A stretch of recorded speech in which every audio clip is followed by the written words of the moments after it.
Hey, James, welcome to the show. Hey, thanks for having me. Appreciate it, Ron. Yeah, for the audience, just wanted to introduce you real quick. We've invited James Sheppard, CEO of CC Sales Pro, and I'm sure many of you know him from many of the other conquests. He's got podcasts and other businesses, so he's been in the payment space forever and wanted to invite him on and talk about something that he knows a lot about. Probably calls it something a little different than I do, but in my business and what we've done here at Clarity is help organizations make that digital transformation, right? So we're an Right. ISV, we're a company, but when it comes to ISOs, they kind of they're up against this wall too, and they have to make their own digital transformation, don't they? They sure do. And again, you and I talked previously about this. I think the ISOs have done a very good job of recognizing the digital transformation with brick and mortar. Yep. And things like Clover, has been a huge winner in that space. But it's so different in kind of the world that you guys play in with like the B2B, the wholesaler. And Yeah. so I think there's a whole different challenge there that the ISOs often don't fully grasp. And as a result, they just leave so much opportunity on the table. Yeah. Or from what I see, they can't even open the door. It's Right. not even leaving the opportunity. They can't even open the door to see all of Right. the opportunity, right? Yeah, yeah, they don't even know it's there. And when you look at, if you look at market segments in payments today, where is all the opportunity at? And so Yeah. it's all B2B. So All B2B. again, the ISOs are, kind of fighting over, the same merchants over and over. I'm going to steal this merchant from you, and then you're going to steal it Right. from me, and then I'm going to steal it from you again, and this round and round. And that game can be profitable when you have a good sticky solution that you're putting in place. But then meanwhile, there's this completely untouched market, which is this was it 30 trillion, I think, a year in Yeah. payments for Yeah. B2B Yeah. globally. So it's like there's a $30 trillion payment volume opportunity on the one side, and they're not taking advantage of that. And I think that the big issue is this digital concept. It's the idea of how do I go get these accounts? And it's fundamentally the solution concept is fundamentally different. Unlike Yeah. brick and mortar, where you're going to come in and say, I've got to replace your system, right? And it's like, Right. even if I can integrate, I would rather replace for brick and mortar because I'm running this risk that if you're currently using this point of sale and I integrate, well, that point of sale system, I'm just waiting for them to get acquired by private equity. And then they're Yep. going to have their own payments arm and they're going to steal my account. Yeah. But I think what you've seen, Ron, is in the B2B wholesaler, that kind of world, that's not the case. We can integrate to an ERP system or an EMR, and we're just not as concerned with losing the payment account to, they get acquired by private equity. We can do an integration and actually have a sticky account that's not going to attrit. Yeah, well, you think about it. I mean, if I came to you in your business and said, "Hey, listen, I want to bring this payments to you," and you're like, "Well, I can't. I've got six lane 3000s," and you're like, "Great, I'll come in and replace it, and I'll just pay for the six lane 5000s, and I'll upgrade you.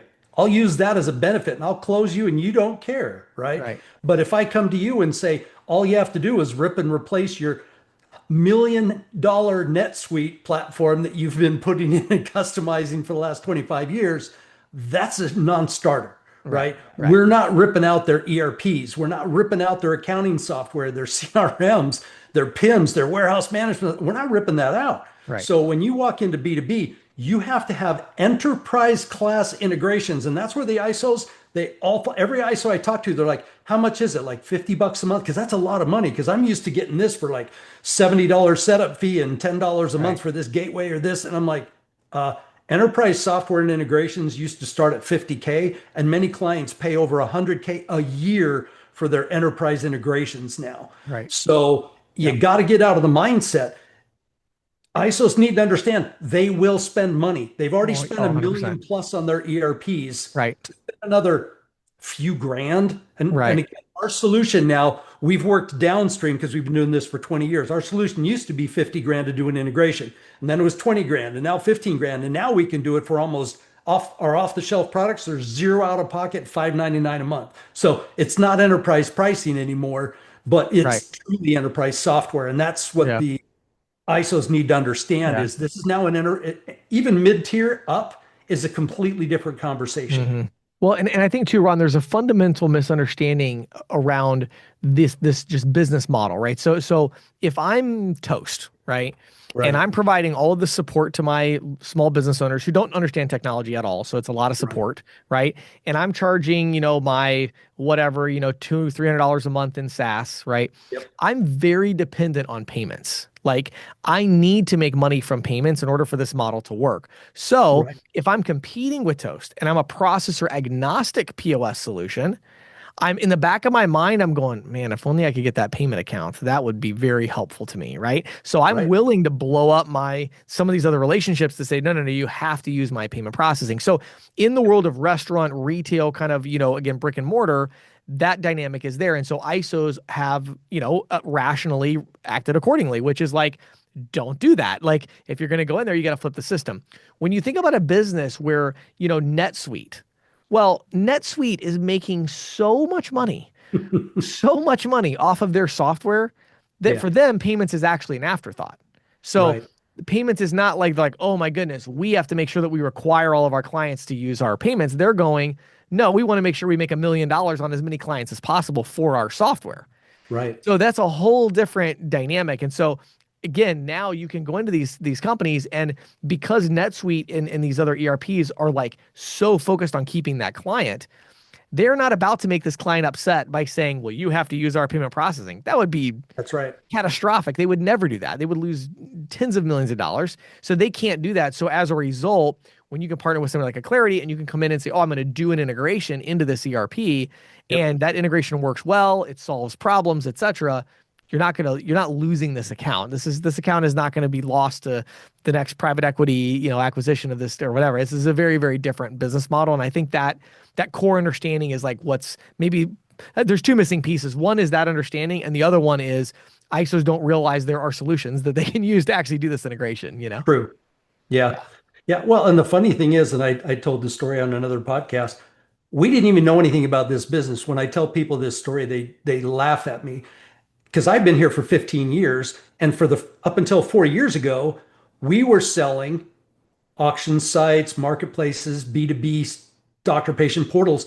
And when we were interviewing them up front, getting information about their project, I would ask, do you have a payment provider? Do you have an integration? Do you have this? And they'd say, no. I'd say, go Google, sign up and get yourself a merchant account, come back and we'll integrate it. I literally sent merchants away for 12 years. Right. That's how dumb I was because we weren't in that business. We were in Right. the enterprise integration and software business. So that really is our strong point.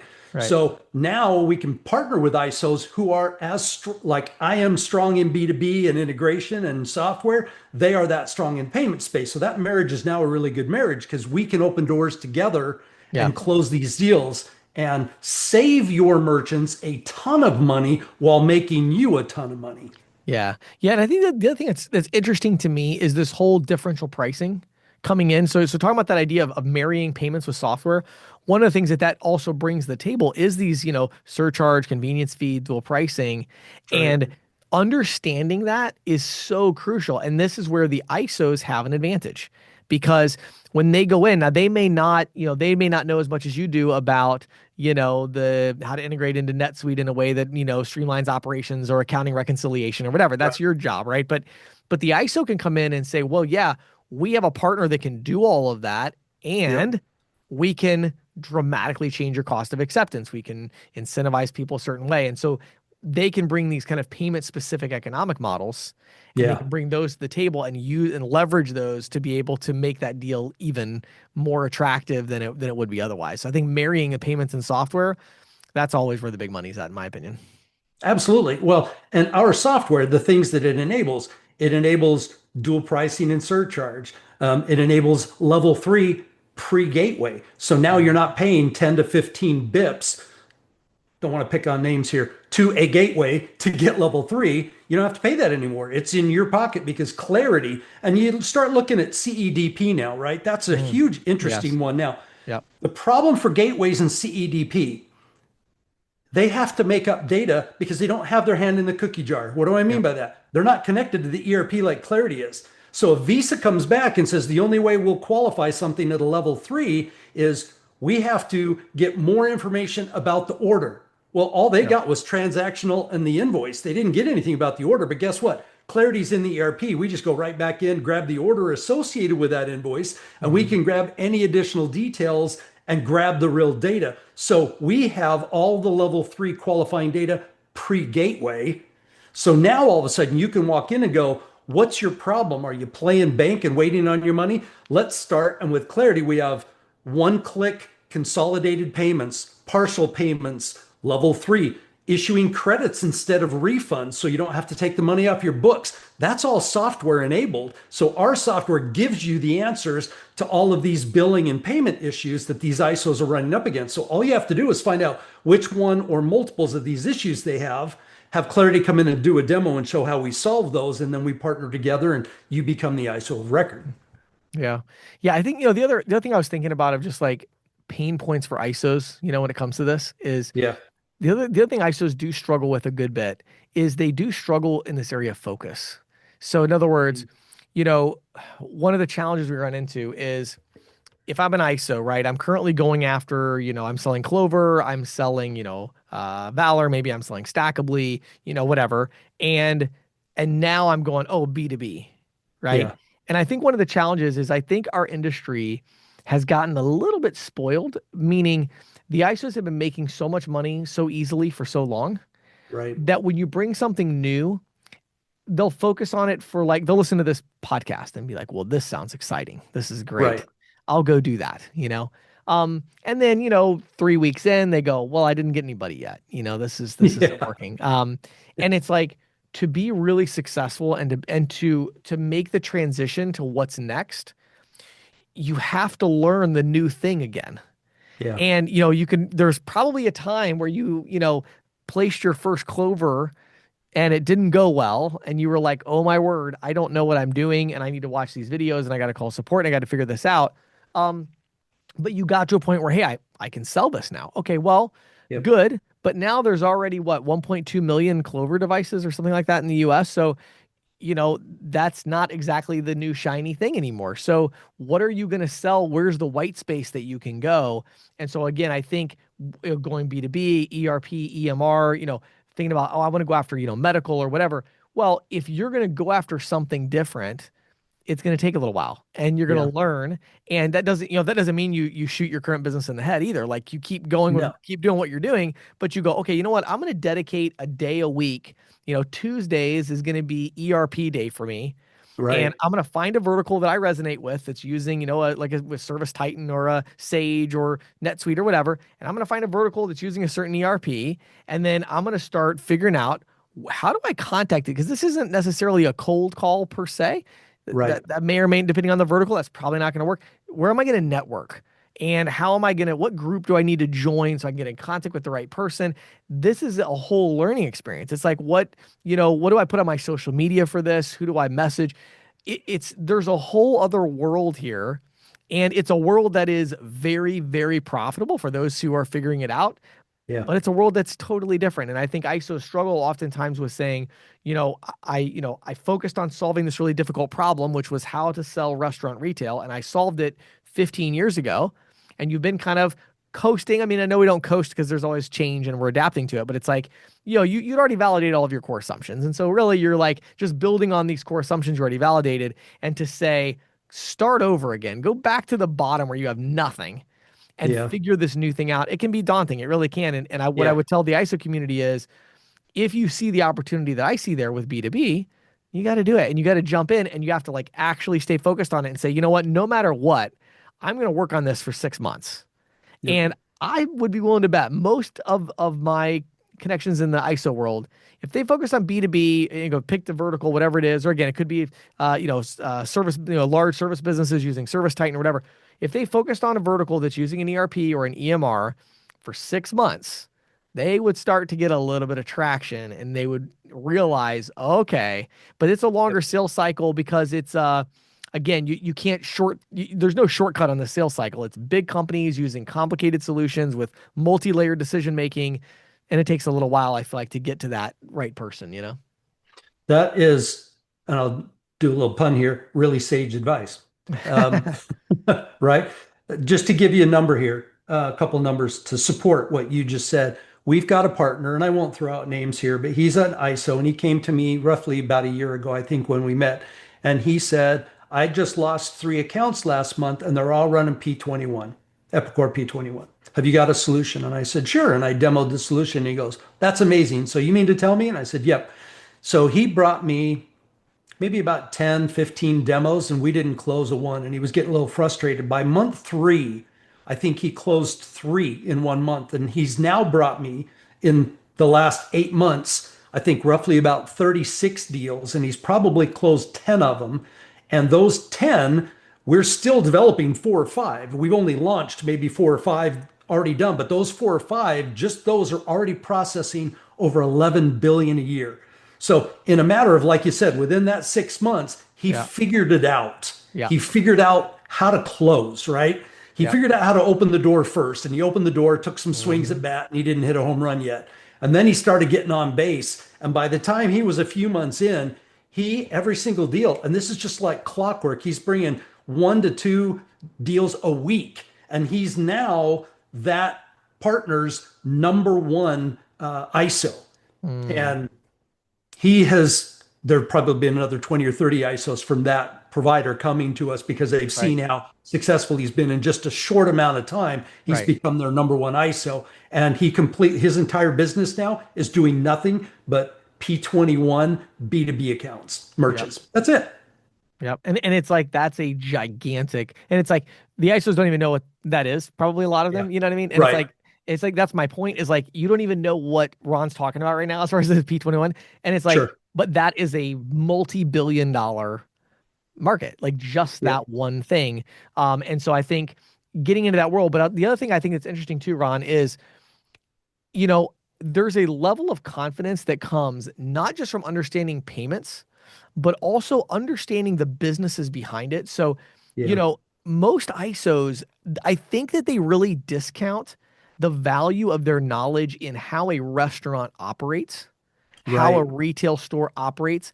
If you talk to most ISOs that have been doing this for a while, like, they know, they understand not just like payments, they understand how a restaurant works, and they're able to have these conversations with a restaurant about their food inventory and their ingredients, and and talk about their turnover with staff, and they understand these pain points, how thin the margins are in restaurant, and whatever. In retail, they understand inventory. They know how a lot of businesses do paper and pen inventory, and how that goes when they go digital, and what problems they run into. So there's a level of confidence, and your prospect is able to pick up on that. And so you're like, well, I don't understand. I talked to 10 B2B clients, and I talked to 10 restaurants, and I sold 4 restaurants and no B2B. No B2B, And so you conclude the B2B market isn't very good. No, you're just not very good. You're very good at restaurant, but you're not good at B2B yet, right? And so you have to go through those 10 and go, okay, it's funny, Rod, I was out this morning, I was out with my son. He's 14 years old.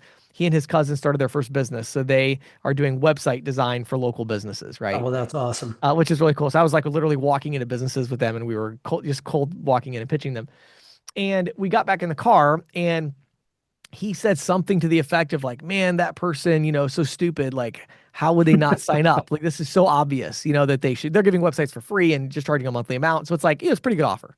Yeah. And I said to him, I said to him and his cousin, I said, no, remember, the reason they didn't buy from you is that they don't like you, or they don't trust you, or both. Yeah. And I was like, that's a hard truth to hear. But when you embrace that accountability, it shouldn't be a negative. It should empower you to say, I'm in control of this. The reason they're not buying from me is because I don't know what I'm talking about yet, and I don't seem very confident. Right. And then I went into a business, and was able to close very easily. And we got back in the car, and like, well, that was unbelievable. Like, how in the world did you do that? And I said, well, that's because I have a high level of confidence, and that confidence, they like that and they trust that. Yeah. And I said, the only way for you to get that is to talk to a lot of people. I dropped him off in downtown Altoona, Pennsylvania. I think he got back a little bit ago, but they were 3.5 hours or so. They just were walking down the street and going, and I'm like, and I said, guys, like, you may not make any sales today. That's okay. What you're going to learn is how to talk to business owners. And I think ISOs, it's easy for us to kind of get spoiled and forget this fundamental truth of, we want to go after something different, but we don't want to necessarily pay the price of looking stupid a lot of times, and then learning and growing from that. And so I think, again, there's so much change happening in the market right now. And I think Yep. ISOs need to embrace that change and say, okay, my business model today, is it viable 3 to 5 years from now? And if not, where is this white space that I can go to? And then say, okay, again, maybe it's B2B, maybe it's something else. I'm willing to pay the price to get into this, and I'm willing to focus on it, and I'm willing to take accountability for the results and not say, oh, well, this must be a bad vertical. No, no, Right. no. You just aren't good at it at that vertical yet. And that's okay. You probably don't know Yep. very much about it. Read a book, get an industry publication, go to ChatGPT, learn about the vertical you're going after, learn about their pain points. And over 6, 8, 9 months, you're going to become that person that when you talk to them, Yep. the person you're talking to is like, this sounds like somebody that's talked to a lot of other businesses like mine. And it's like, yeah, I have. Right. Now you're going to make a sale, but you got to be willing to pay that price to get to that point. Yeah, it's funny because you look on the outside and you go, I want you to walk into that business and convince their finance person to take their entire $15 million of lifeblood and trust it in you that they don't know that you just met. And you're Right. like, yeah, it's not going to happen. Right. That's B2B sales, Yep. right? Most B2B sales are a multi-touch, Yep. multi-month building up that trust. Yep. So you have to figure out it's funny. I've been in sales now 35 years, maybe longer. I worked at WordPerfect. Now, I'm 104. So that's how long I've been in sales. And I tell people, I don't demo. I don't sell. And they're like, well, what do you do? I establish value Right. and build trust. Yeah. That's it, Yep. right?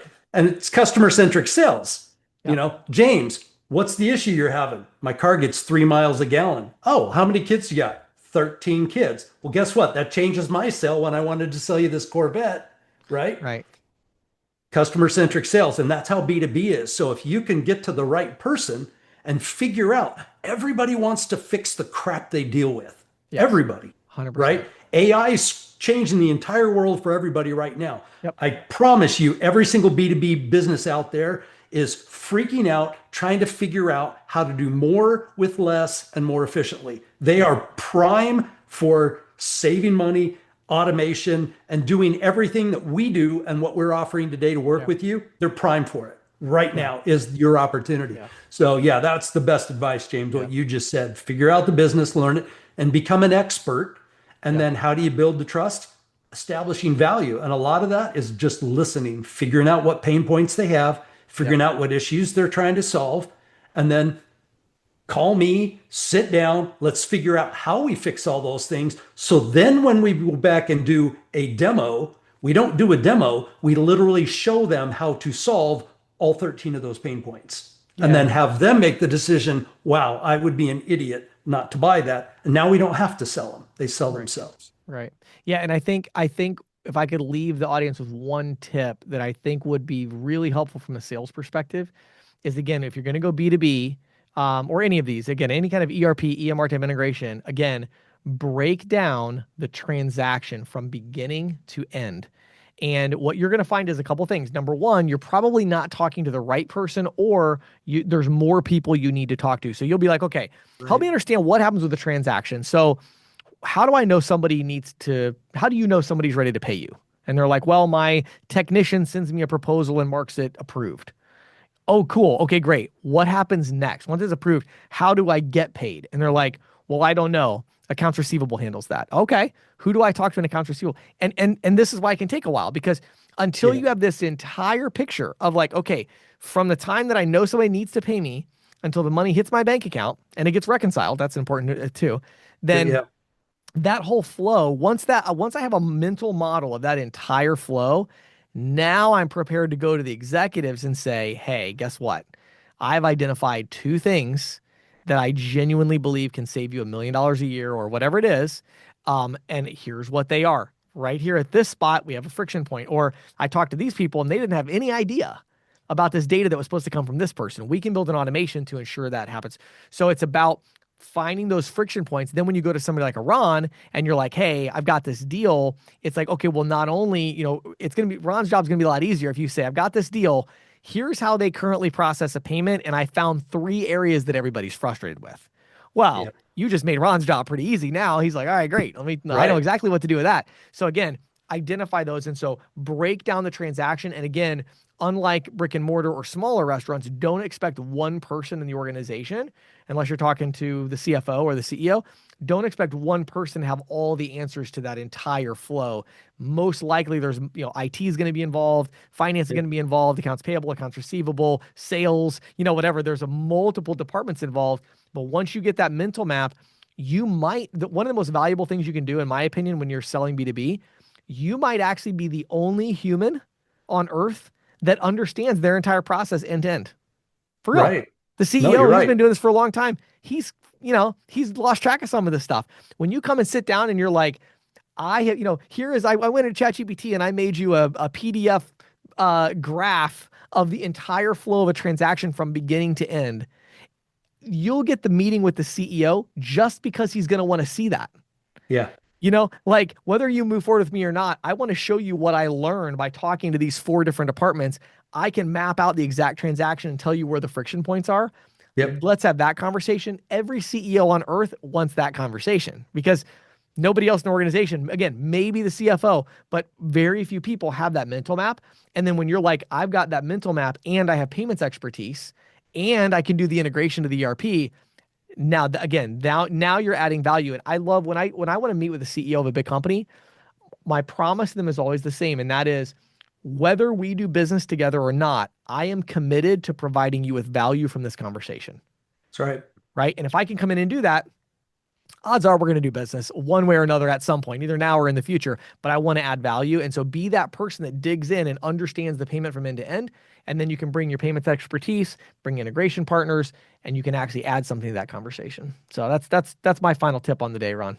Yeah, that's wonderful. And I love that because a lot of times, and maybe the sales guys will hit this, but SDPs, sales development prompters, right? Mm-hmm. That changes based on who you're talking to. So if I'm talking to a CEO, like you said, I'm going to say something different than I am talking to the IT guy who's just looking for a technical solution. Right. But that opens doors. So if you do what James just said and you figure out every step, you hit IT in the middle where the integration is. Well, guess what? If you want to become sticky, and you go in and put in a merchant solution, and the next ISO comes in and offers 3 basis points less, and you just lost a client, and you don't want that to happen again, become part of their enterprise software stack. How do we do that? As you're replacing their billing and saving them money in billing and doing a new merchant services account, Clarity is in there replacing their infrastructure integration platform, and we're integrating everything for their entire organization. That now becomes sticky. That does not get replaced. That becomes like NetSuite, be their big investment that holds and runs their entire business. So like James said, become the only person on earth that truly understands everything about what you're talking about in there. And then the value that we both talked about that you can establish is tremendous. Well, James, thank you for joining today. Love what you said. Any last closing remarks? Not really. I would say, again, huge opportunity. Are the ISOs willing to pay the price to go grab it? I hope that they are, because it's a big opportunity for sure. Well, thanks again, James. Always a pleasure. Thanks, Ron. Bye for now.